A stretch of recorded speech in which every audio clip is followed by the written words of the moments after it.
Welcome to mother's kitchen. Mother's கிச்சனில் தர்பாரி தால் எப்படி பண்ணுறதுன்றது தான் பார்க்க போகிறோம்.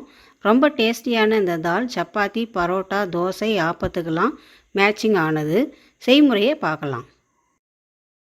1/4 கப் நம்ம மெஷர்மெண்ட்டில் நம்ம துவரம் பருப்பு எடுத்துருக்கோம். இதே 1/4 கப் மெஷர்மெண்ட்லேயே நம்ம மசூர் தால் எடுத்துருக்குறோம்.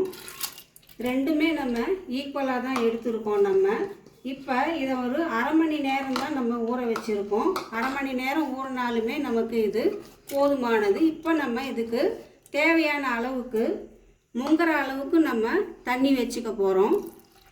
இப்போ இதை நம்ம மூடி போட்டு மூடிட்டு ஒரு 3 விசில் விட்டு நம்ம எடுத்துக்க போகிறோம்.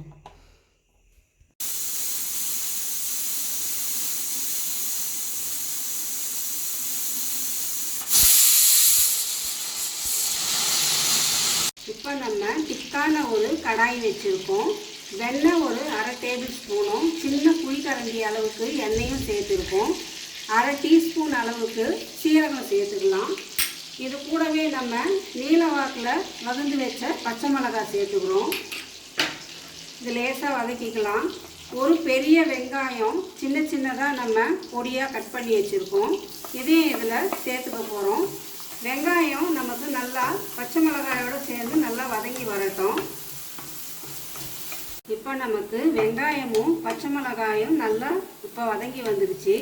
இப்போ நம்ம மீடியம் சைஸ் தக்காளி, நல்ல பழுத்த தக்காளி மிக்சியில் அரைச்சி வச்சதை இப்போ சேர்த்தாச்சு. இப்போ இதோட கூடவே நம்ம மசாலா மஞ்சள் தூள் ஒரு அரை டீஸ்பூன் சேர்த்துக்கிறோம்.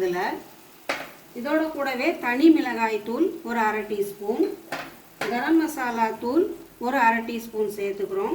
இதையெல்லாம் நம்ம நல்லா ஒரு 2-3 நிமிஷத்துக்கு நல்லா வதக்கிக்கலாம். இப்போ நம்ம சேர்த்த தக்காளி நல்லா வதங்கி வந்துருச்சு. இப்போ நம்ம வேக வச்ச மசூர் பருப்பையும் துவரம் பருப்பையும் இதில் நம்ம சேர்த்துக்கிறோம்.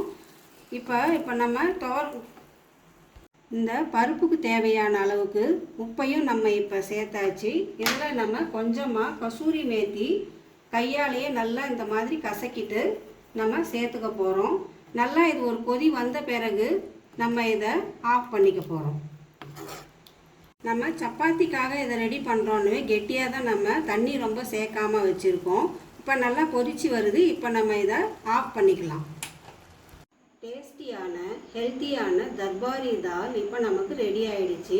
இந்த தால் நமக்கு சப்பாத்தி, பரோட்டாவுக்குலாம் ரொம்ப நல்ல காம்பினேஷனாக இருக்கும். ட்ரை பண்ணி பாருங்கள். உடனுக்குடன் வீடியோஸ் வந்து சேர பெல் சிம்பல் கிளிக் பண்ணுங்கள். இந்த வீடியோ பிடிச்சிருந்தால் லைக் பண்ணுங்கள், ஷேர் பண்ணுங்கள், சப்ஸ்கிரைப் பண்ணுங்கள். Thank you. Have a nice day.